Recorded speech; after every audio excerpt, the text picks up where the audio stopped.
Good afternoon and welcome to our second episode of our Inspired Live special for Work in Publishing Week 2024. For those of you that don't know, Work in Publishing Week is an entire week dedicated to promoting careers in publishing. And it's designed for those considering their career options coming out of school or university, or for people from other industries that might be thinking about transitioning into publishing. As you can imagine, working in publishing is a topic very close to our hearts here at Inspired, as we are the leading publishing recruitment agency based in the UK. And this week, we're here to bring you a wealth of information about the range of sectors within publishing, as well as the range of types of roles within publishing, so that you can leave this week feeling that bit more informed and educated about what options are out there for you and which ones might suit you best. So today we have a particular focus on the world of academic, scientific, technical and medical publishing. And to do that, I am joined with a fantastic panel here to share their experience with you from those sectors. Before I introduce them to you though, I do want to just remind you that this session is here for you. And so we do encourage you to come to us with your questions, your comments, your insights throughout the discussion. You don't need to wait till the end. We want to hear from you. So if you do have a question for our wonderful panelists, please do just pop them in that comments panel there. And I'll do my best to bring them in and get the responses and reactions from our experts for you live. So thank you very much for all of your engagement and interaction in advance. Now, I've mentioned this wonderful panel a number of times. It's time now for me to tell you a bit more about them. I am delighted to be joined today by Anami Kabir and Daniel Miele. So Anami is the Group Marketing Communications Manager for the Research and Marketing Department at Sage Publishing. She leads the open access marketing communications team in the UK and has spearheaded projects that have grown Sage's open access audience. Anami's leadership fosters a high-performing team adept in audience segmentation, targeted outreach and digital advertising, driving impactful customer-centric marketing solutions for Sage's global audience. Thank you so much for joining us, Anami. And on the other side, I have Daniel, who is a regional sales manager at Edinburgh University Press, which he joined in 2021. He spent 2 years in the marketing department and moved to sales towards the end of 2022. Since then, he's been shortlisted for one of Scotland's National Book Awards and was honoured to receive the Young Independent Publisher Award at the Independent Publishing Awards in 2024. Congratulations again, Daniel. Both of you, thank you so much for joining us. We're really looking forward to hearing more about your experience and your advice for people considering their career choices within academic publishing.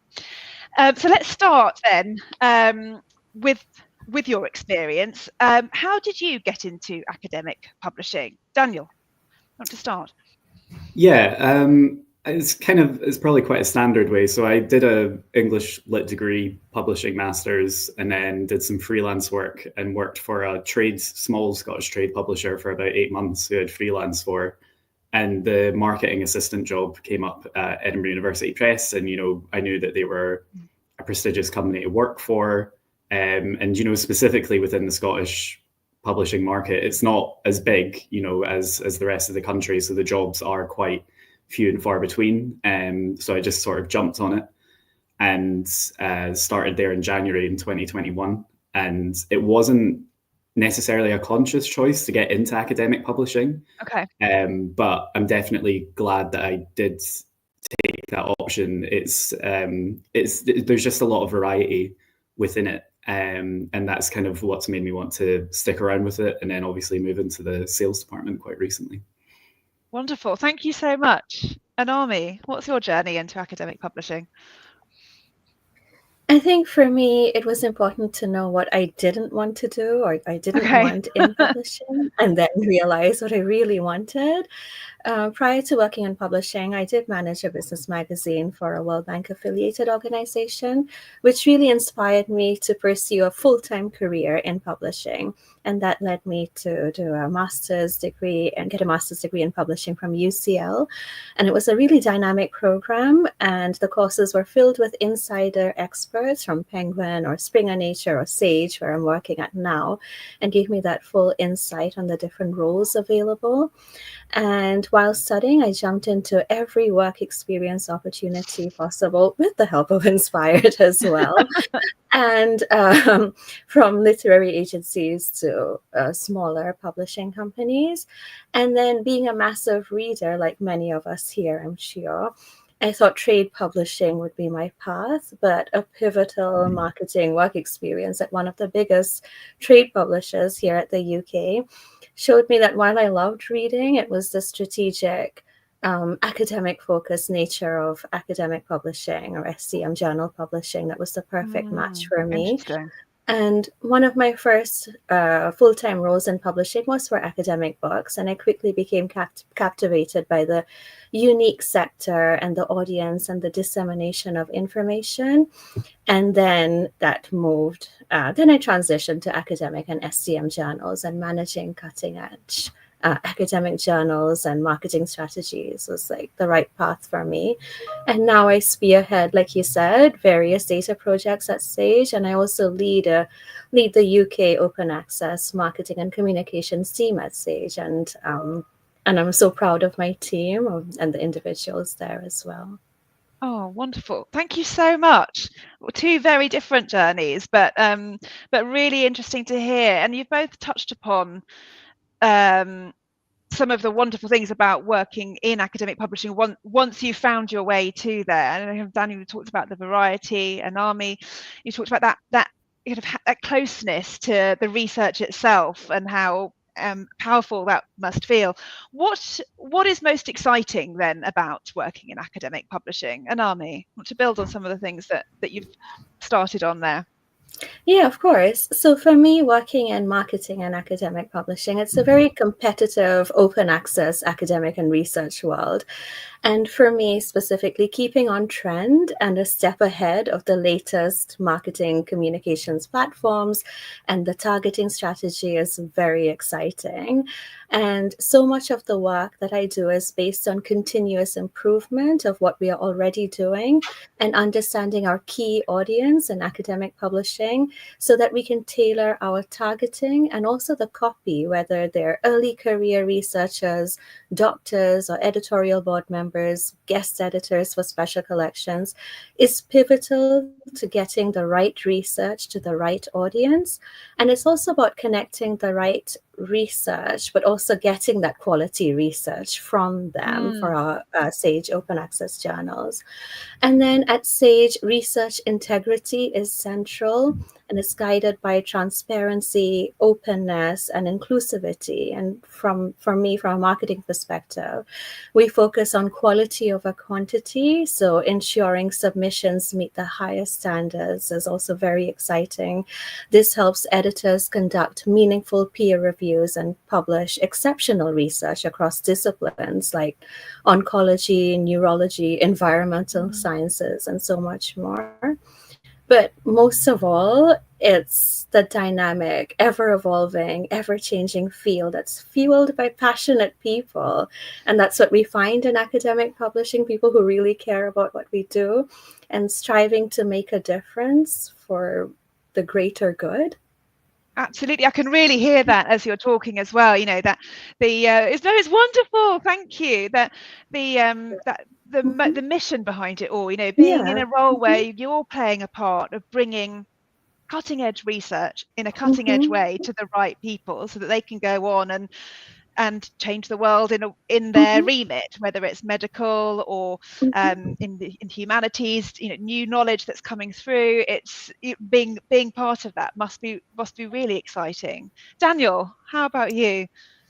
Yeah, I would say, you know, on that last point there, being part of a mission-driven university press is something to be excited about while you're working there.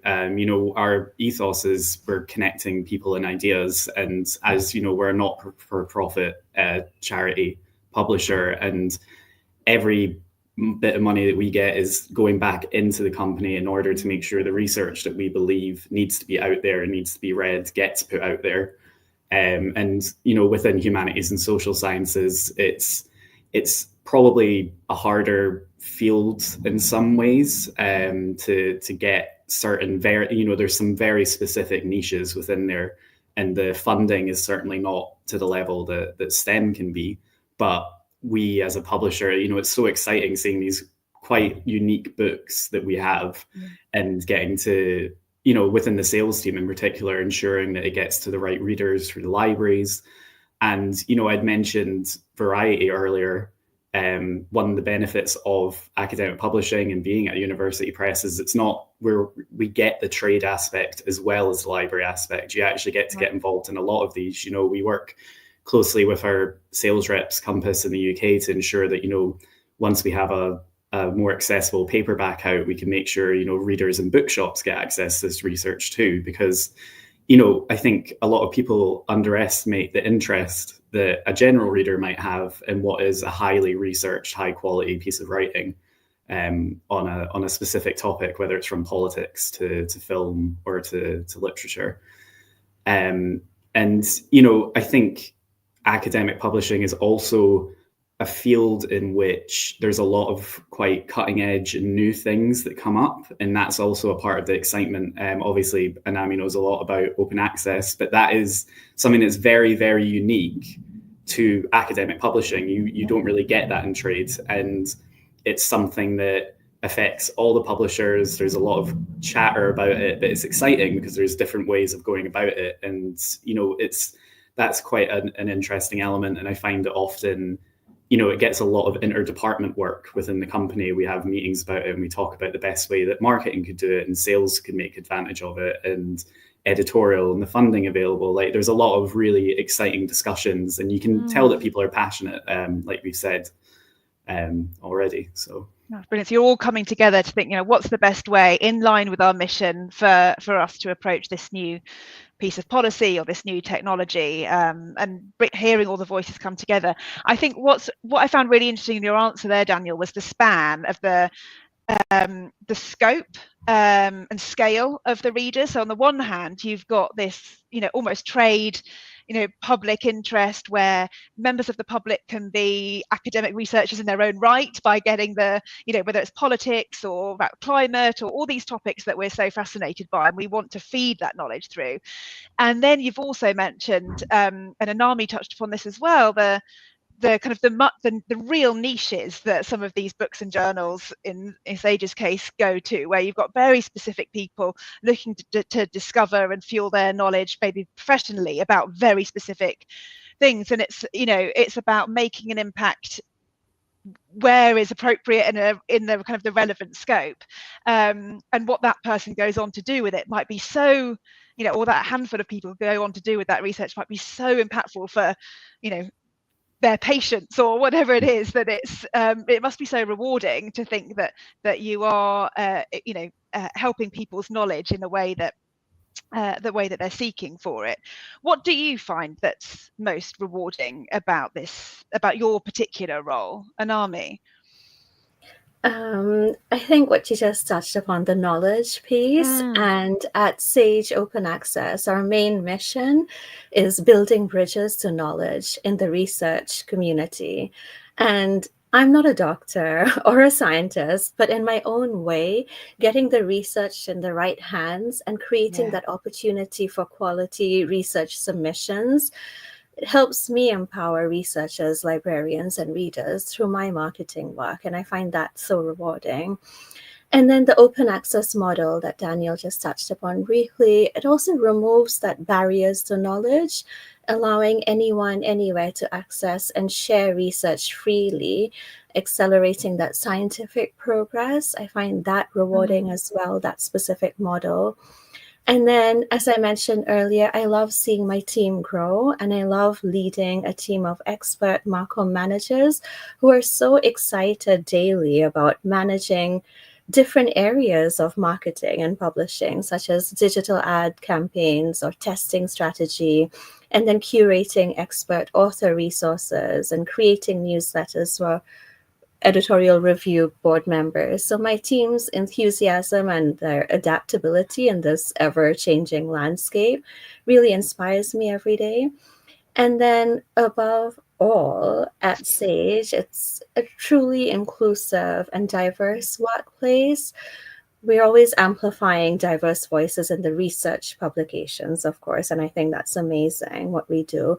But our DEI commitment is reflected in our culture as well. We have employee representative groups who host engaging events like lunches, talks, and festivals, and we celebrate and honor that diversity of our team throughout the year, and I find that rewarding as well, and it really motivates everyone to perform at their best and enjoy work while we're working as well. Yeah, and it just takes that dissemination of information to another level, doesn't it? Because you're bringing in more voices about more things to more people, and being more inclusive of more perspectives. Wow, thank you so much. But Daniel? Yeah, I think, I mean, one of the most rewarding things, a central kind of like, column, if you will, of our work is author care and ensuring that the researchers are happy with every step of the journey in publishing their book. Edinburgh University Press is quite unique in one sense that we have a kind of two-tier peer review system. So we have the standard peer review, and then there's also a publishing committee that goes to after that, because we want to be as rigorous as possible and ensure that the researcher gets everything that they need to make the best book possible too. And then from that stage through production to marketing and then to sales, where we keep the author in mind every step of the way, from the book not even being, just an idea on a notebook, going to be in an actual printed book or a PDF, whatever format it is. And the reward there of just them being happy with everything is one of the key things for us, because, nobody wants an upset author, and one of our key things is ensuring that doesn't happen, and being quick at problem solving and making sure that we're there for them. And then I would also say that specifically within a sales capacity, something I find really rewarding is what you personally gain knowledge wise, not just for the industry, but kind of in a more general sense, just with all the people that you meet and the different areas that you can learn from. It's quite, a core part of the job is relationship building, whether that's with aggregators, bookshops, librarians, researchers, and it's actually quite mentally nourishing in a lot of ways. And I know it's quite a selfish one to take away as a rewarding aspect of it, but no, we asked you what's rewarding. It keeps you really, really interested in the role and really interested in the industry in general. And also, EUP as a company to work for is really excellent. One thing that we do is we have a reading day every quarter. And the idea is that you set your out of office on and you just take a day to read on what you would like to personally improve your knowledge on. So we've actually got one tomorrow. And there's a lot of support for pushing yourself to learn about what you want to learn about. It's not all about just doing the job to the description and that's it. There's a lot of supportive elements in terms of your personal progression, whatever way that you would like to look at it there. So that's it's a rewarding company to work for as well. I love that image that you've given us of kind of being nourished by the information yourself as well. Of, I think you touched upon this idea of it being wholesome, Anami, as well, of just really feeding yourself with knowledge, so that you feed yourself with good food, you could feed yourself with good knowledge, you are a healthier person for it almost. And the reading day tomorrow sounds brilliant. Look forward to hearing what you've chosen later, perhaps. So panelists, thank you so much. You've given us a brilliant overview of and a bit more insight into what you do day to day, but for our wonderful viewers here, what other jobs are there in this sector? Daniel? So I was thinking about this question quite a lot because it's one of those sectors specifically where there is so many different companies that are directly or indirectly involved with academic publishing in particular.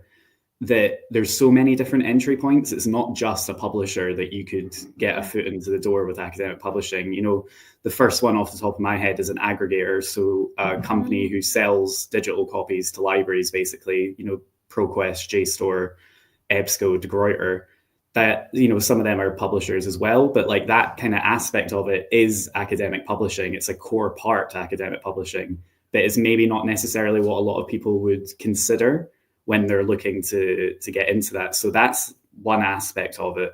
But then there's also, you know, within the company itself, academic publishing has all the classic departments that any other publisher would have. You know, there's production, sales, marketing, editorial, and there's all these different paths that you can take through that. And I think one of the key things for me is, you know, you can start in one that might not necessarily be your first choice, but that is, you can go anywhere from that. And I think people need to keep that in mind for sure. Thank you. Anami?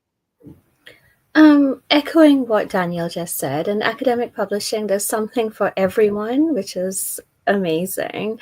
I mean, in marketing, I'm in marketing communications, and it's essentially about executing that strategy while also creating the strategy, but also executing it.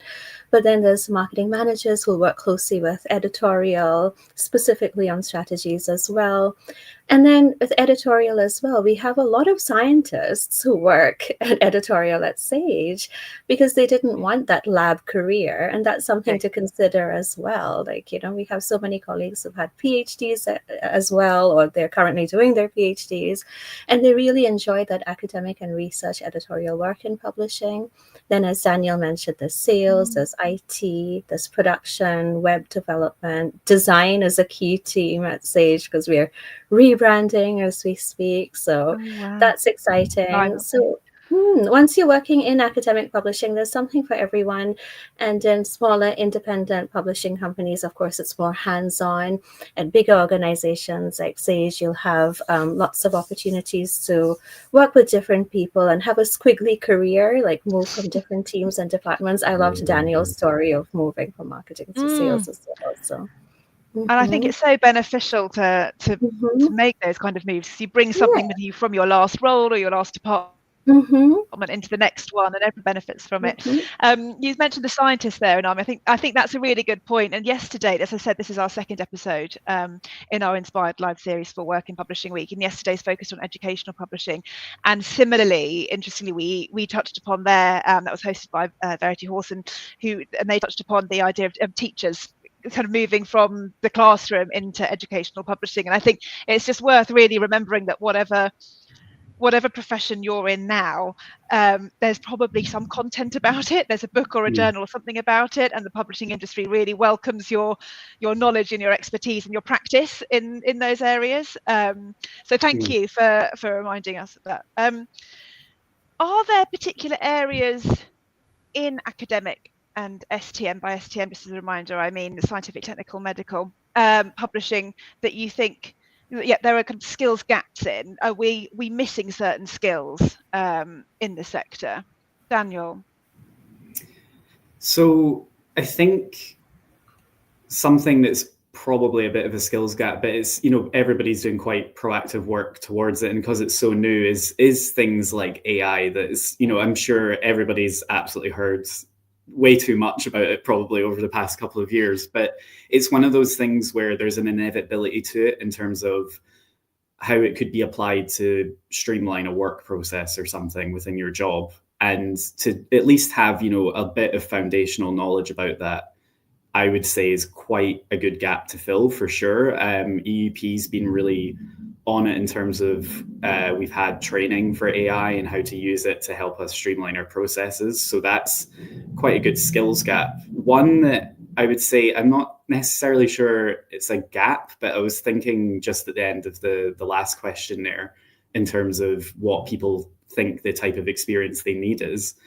In all honesty, you know, when you're looking to get into publishing in the first place and it's entry-level roles you're looking at, it's really strong administrative skills and really strong communication skills. And I think people maybe think they've got a gap when they maybe have done office work before that's not linked to publishing.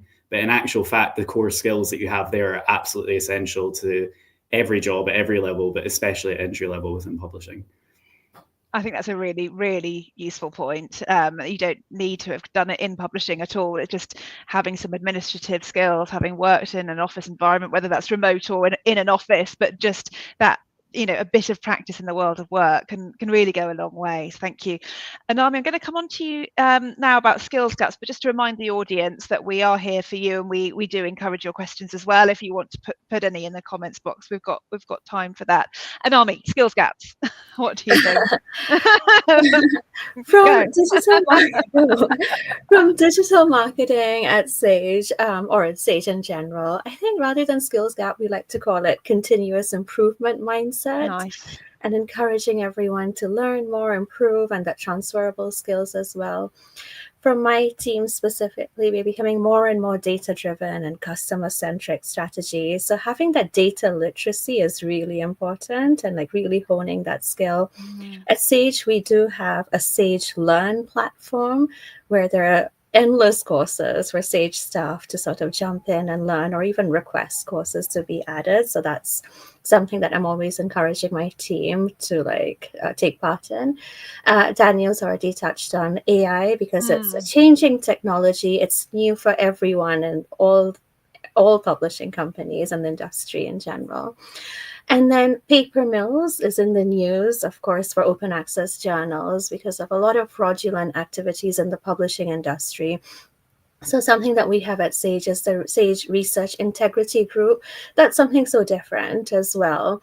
And it's a global cross-department task force made up of experts across the organization. And they're responsible for monitoring research integrity and trends and developing our publication ethics and inclusivity policies as well. So really developing those research integrity tools and understanding what research integrity means. That's something new as well. And it's constantly evolving. And we're really proud of it, but we always have to keep on our toes and develop. Keep on it. Yeah. I think that's really valuable advice. So I think there's a lot that you can be doing as someone who is considering moving into academic publishing, just to keep on top of this. There's industry newsletters. Our content library has got lots on there for you to freely available to dig into. You don't need to be put off by it because you're not already an expert. Learn what you can. And on the AI front, I think there's free courses online and YouTube things. You just embrace learning about the sector, and ask questions and pick people's brains. People love to talk about their roles, don't they? So do feel free to get in touch with people and ask lots of questions.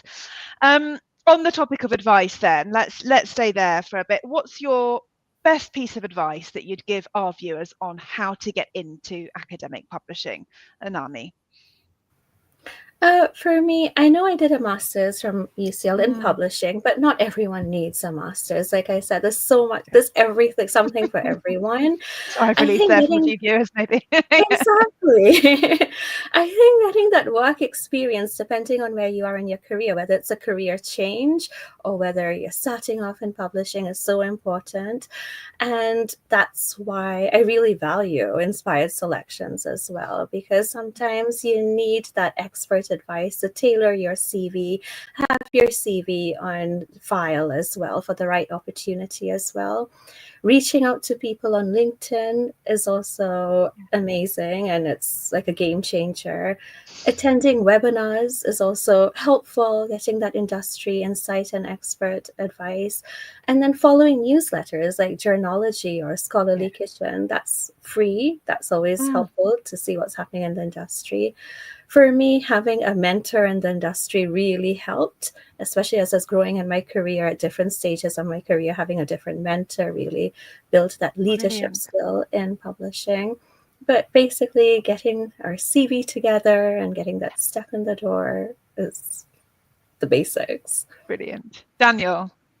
Yeah, I think the kind of laying the foundations on your CV of, I think it's not, you can't put so much weight into, I need to immediately get a full-time position at a publisher. There's so much that you can do where you can build, it can be difficult, obviously, if you're taking up internships that maybe don't pay or don't pay very well, but there's stepping stones that you can take like that, taking on freelance work, taking on contract work, and you can build a really, really strong CV from that. Like my CV before I joined my first publisher was contract work that I got through Inspired, being a bookseller. I always tell people to be a bookseller at least once if you want to get into publishing, secondhand or working in a first-hand bookshop, because you just get an insight into absolutely everything. You actually get an insight into a lot of the systems that all the publishers use. Yeah, the data behind it, I'm sure. Yeah. And all the distributors and wholesale, like you get, and you see every book possibly printed in that year. So it gives you a really good bit of industry insight. So I would actually suggest that is probably my main thing, even for academic publishing.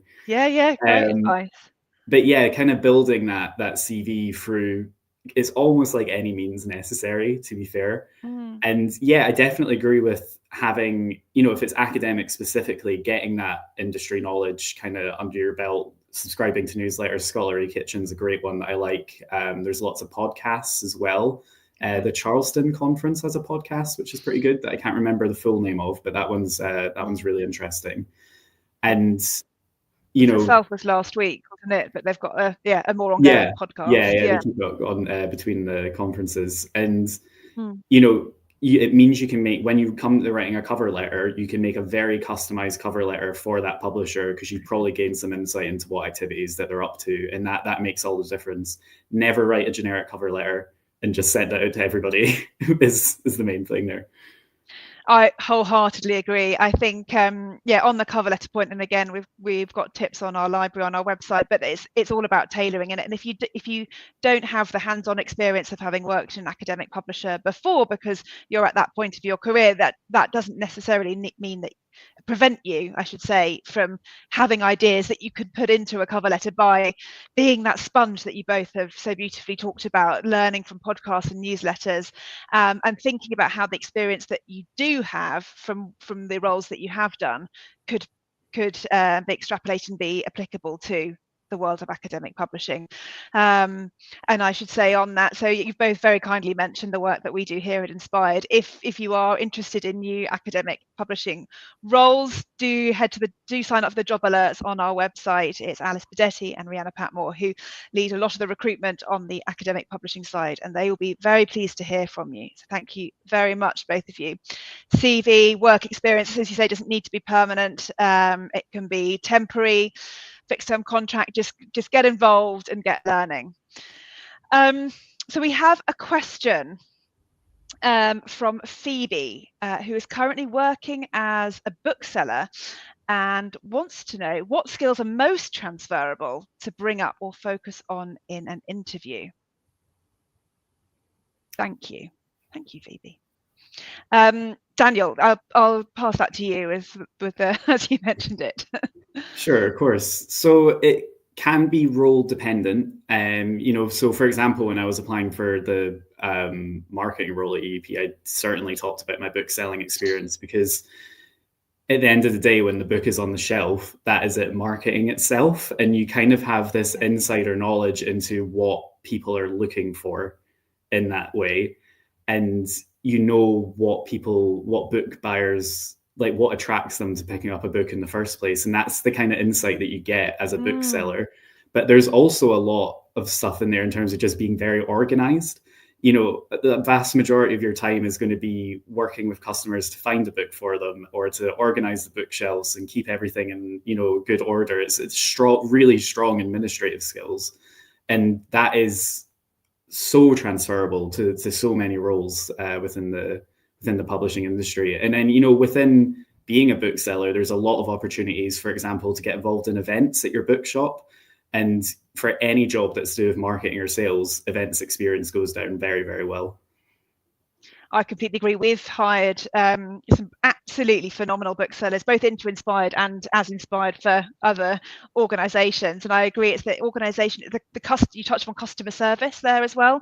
And that skill doesn't just kind of focus on, or isn't just for external kind of sales roles, but it's also internal communication as well. And if you've got good customer service, then being able to communicate effectively, calmly in difficult situations, quickly, with information helpfully is a really, really good skill for any role, I think.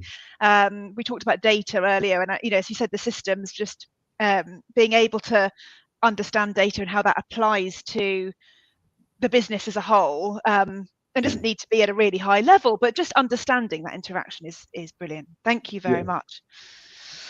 Both of you have talked about experience from other areas, B2B publishing and trade publishing, coming into academic publishing.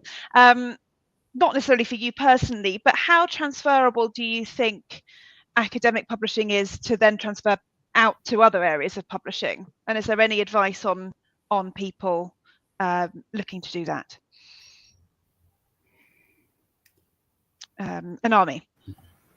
I mean, yes. I mean, if we focus on data to start with, I think being very data-driven and customer-centric marketing, I think we work very closely with the marketing and data analytics team, and I think that's a good transferable skill as well. If you're looking into like insights, you're looking into statistics, and we can apply that in any industry. If you're always looking at numbers and figures as well, I think that's something. And then going back into like teaching, you mentioned earlier a teacher moving into publishing. I think also we can transfer our publishing knowledge if we want to go back into like the academic career. I have a colleague in marketing and data analytics. He used to teach in Greenwich University, and now he's at the marketing and data analytics team. But I know his skills are transferable as well and going back into teaching. So I think that's a great one as well. And then I have a colleague who recently left us to pursue, and she's very senior. She was head of marketing, and she's pursuing her law conversion, like a solicitor. Oh, wow. Okay. As well. But it was that strong stakeholder management skills that I know she's going to excel at. Yeah. Brilliant. Thank you. So, Daniel, anything to add there? Yeah, anything is possible. I think it's quite an important point in terms of like the kind of top level skill that's there, because when you work in publishing, you can get down at the specifics very quickly. So for example, if you work in production, you've probably got very strong InDesign skills and you know how that works. But actually above that, it's project management. And it's how to handle something that's got a lot of moving parts to it. And that's a top level skill that it becomes very transferable for any industry that involves that kind of level of work. So, obviously, if you were moving into steel manufacturing from typesetting books, you're not going to say, I know how to put it in the pagination, but you're going to say, I know how to handle something that's got a lot going on and manage it from that top level. So I think to look at it from top down would probably actually be the most helpful way. And then, of course, some of the jargon that might be specific to you and think about what you're really doing and how transferable it is. Exactly. Very good, very good.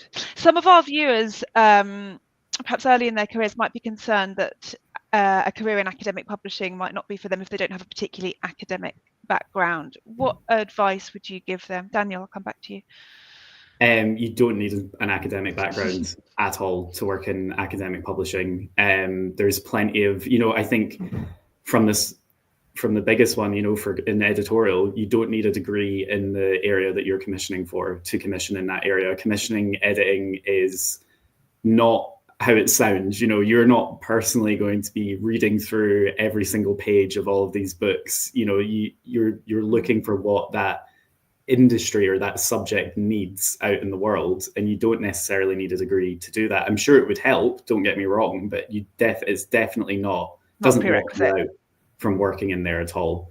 And I think what comes from you can have such different skills as a result of not necessarily having an academic background that ultimately can become incredibly useful within academic publishing. Nice. Anami, would you agree?